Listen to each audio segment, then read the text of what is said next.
Hi friends, welcome to sleepy classes. हमारी quick revision series जो QRS चल रही है उसमें आज हम हिस्ट्री, मॉडर्न हिस्ट्री के बारे में बात करेंगे। तो the first topic we taking up in that QRS series is nationalist movement from 1939 to 1947। तो 1939 से लेकर 1947 का जो टाइम पीरियड है, इस टाइम पीरियड में काफी सारी डेवलपमेंट्स हुई थी। मास मूवमेंट्स भी हुई, प्लस कॉन्स्टिट्यूशनल डेवलपमेंट्स भी हुई। एक मूव ब्रिटिश गवर्नमेंट की तरफ से होती थी, एक मूव इंडियन फ्रीडम फाइटर्स की तरफ से होती थी। तो उसका हम आज क्रोनोलॉजी देखेंगे कि what came after the other. ये जो कुछ चीजें हैं ये पर्टिकुलरली ज्यादा इंपॉर्टेंट है आपकी अंडरस्टैंडिंग और प्रीलिम्स के पर्सपेक्टिव से। तो इसके बारे में देखते हैं क्रोनोलॉजी। सबसे पहले August offer, then August offer के बाद individual satyagraha, then Cripps mission, then quit India movement, then Wavell plan, then RIN mutiny, then cabinet mission plan, then elections of 1946, then finally Mountbatten plan. तो इनके बारे में हम detail में बात करेंगे। आज सिर्फ ऑगस्ट ऑफर के बारे में बात करते हैं।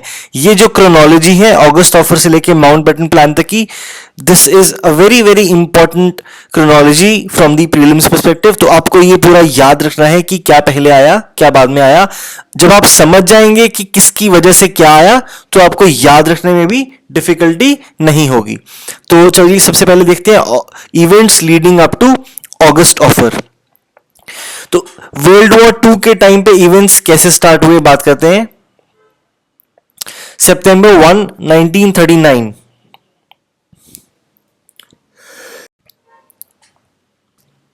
इवेंट्स ड्यूरिंग वर्ल्ड वॉर 2 के टाइम पे बात करते हैं। फर्स्ट इवेंट है सितंबर 1, 1939, the beginning of world war 2 when Germany attacks Poland. तो जर्मनी अटैक्स पोलैंड। सितंबर 3, 1939 को Britain declares war against Germany and declares India's support for the war without consulting Indian opinion. की बात ही नहीं करी स्टेक होल्डर्स जो India में थे, Congress government थी प्रोविंसेस में, या और भी जो नेशनल लीडर्स थे, किसी से कोई कंसल्टेशन नहीं, एंड सिर्फ डिक्लेयर कर दिया कि India also participates in the world war on behalf of British. अब इसके रिस्पॉन्स में कांग्रेस वर्किंग कमेटी CWC की मीटिंग हुई वर्धा में सितंबर 10 to 14 तक। अब इस मीटिंग में क्या फैसला निकला। पहला, India could not be party to a war being fought for freedom while being a slave herself. कहते हम अभी गुलाम हैं और हम लड़ाई लड़ रहे हैं किसी दूसरे को गुलामी से आजाद करने की। तो this just can not happen, India can not be party to such a war. Second, उन्होंने ये कहा कि if Britain was fighting for democracy and freedom, उनको प्रूव करना चाहिए पहले इंडिया में डेमोक्रेसी स्टैब्लिश करके। वो कहते कि आप इंडिया में डेमोक्रेसी ना तो स्टैब्लिश कर रहे हैं ना करने के मूड में लग रहे हैं, लेकिन इंडिया की पार्टिसिपेशन सीख कर रहे हैं एक ऐसी जंग के लिए जो आप कह रहे हैं डेमोक्रेसी और फ्रीडम के लिए है। तो again this is a contradictory situation, can not happen. तीसरा पॉइंट कांग्रेस वर्किंग कमेटी ने रखा कि the British government should declare its war aims soon and how the principles of democracy will be applied to India. कि आप war में participate करके उससे क्या गेन करना चाहते हैं एंड जो डेमोक्रेसी के प्रिंसिपल्स हैं वो आप इंडिया में कैसे लेके आएंगे, कैसे इंप्लीमेंट करेंगे। तो ये था कांग्रेस का जवाब सितंबर 10, 14 को। अगर आप इनकी डेट्स याद रखने में से फेयरली सिंपल है, अगर आप याद रख पाए तो आपकी क्लैरिटी ही बढ़ती है। तो इसके बाद फॉलो अप इवेंट्स, गवर्नमेंट का क्या रिस्पॉन्स आया। गवर्नमेंट ने कहा, government refused to define British war aims. फिर उन्होंने कहा as part of a future agreement it would consult representatives. कौन से रिप्रेजेंटेटिव्स, हर कम्युनिटी के, हर सेक्शन के, फॉर एग्जांपल प्रिंसेस के, शेड्यूल्ड कास्ट के एंड मुस्लिम्स के, हर representatives, quote unquote representative से वो बात करेगी as to how the act of 1935 might be modified, कि इसको किस तरह से हम मॉडिफाई करें ताकि इंडिया की एस्पिरेशंस फुलफिल कर सकें। तीसरा उन्होंने ये कहा, it would immediately set up a consultative committee, consultative committee एक एस्टैब्लिश करेंगे जिसकी एडवाइस ली जाएगी व्हेन एवर रिक्वायर्ड। तो ये गवर्नमेंट का रिस्पॉन्स था। इस गवर्नमेंट के रिस्पॉन्स पे कांग्रेस ने क्या कहा, कांग्रेस रिजेक्टेड दी वाइस रीगल स्टेटमेंट, कहते नहीं, आप जो कह रहे हैं रिप्रेजेंटेटिव से बात करेंगे, वॉर एम्स नहीं बताएंगे, आपकी जो वाइस रीगल स्टेटमेंट है we absolutely refuse to accept it, we reject the vice regal statement. दूसरा उन्होंने कहा कि Congress decides not to support the war, उन्होंने कहा कि कांग्रेस इस वॉर में हिस्सेदारी नहीं देगा। अगर ब्रिटिश गवर्नमेंट को लेके जाना है इंडिया को, उसमें कांग्रेस की सहमति नहीं होगी।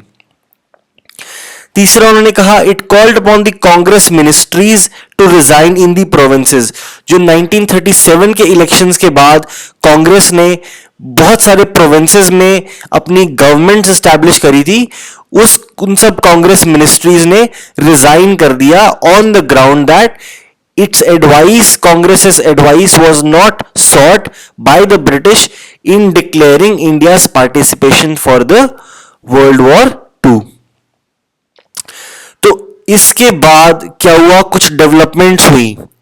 डेवलपमेंट क्या हुई कि 1939 के इवेंट्स की हम बात कर रहे थे, सितंबर के आसपास की, जब उन ब्रिटिश गवर्नमेंट ने डिक्लेयर किया इंडियाज पार्टिसिपेशन, फिर कांग्रेस ने कुछ रिस्पॉन्स दिया। अब 1940 के आसपास की बात क्या है, हिटलर को बहुत ज्यादा सक्सेस मिला अपने इनिशियल जो भी उन्होंने एडवेंचर्स दिए। Belgium, Holland and France fail into Hitler's hands, और इंग्लैंड अब थोड़ा अपने आप को कंसिलिएटरी मूड में पाने लगा। इंग्लैंड को लगा कि मेरे जो एलाइज थे या जो बाकी कंट्रीज थे जो मैं बैंक कर रहा था कि रेजिस्टेंस ऑफर करेंगे, पर्टिकुलरली फ्रांस, दे फॉलोन इनटू हिटलर्स हैंड्स। तो इंग्लैंड को किसी दूसरे फ्रंट पे लड़ाई नहीं चाहिए, मतलब इंडिया में नहीं चाहते वो कि पॉलिटिकली भी कॉन्फ्लिक्ट रहे इंडियंस के साथ, तो वो चाहते हैं कि इंडिया की सपोर्ट उसे मिले, ब्रिटेन को मिले, इंग्लैंड को मिले, ताकि पॉलिटिकली भी वो एक ही चीज के ऊपर अपनी एनर्जी चैनलाइज कर सके, जैसे कि हिटलर को लड़ने में, और मिलिटरीली भी इंडिया की सपोर्ट उन्हें मिलती रहे। तो England was now in a conciliatory mood.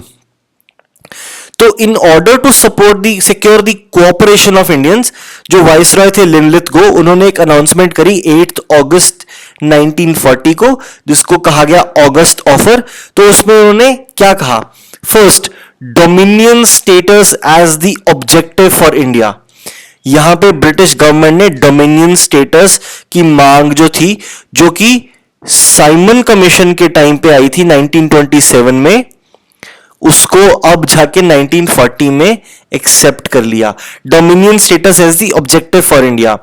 दूसरा उन्होंने क्या कहा, expansion of viceroy's executive council, कि वाइसरॉय की जो एग्जीक्यूटिव काउंसिल है उसको एक्सपैंड करेंगे और इंडियंस की मेजॉरिटी लेके आएंगे।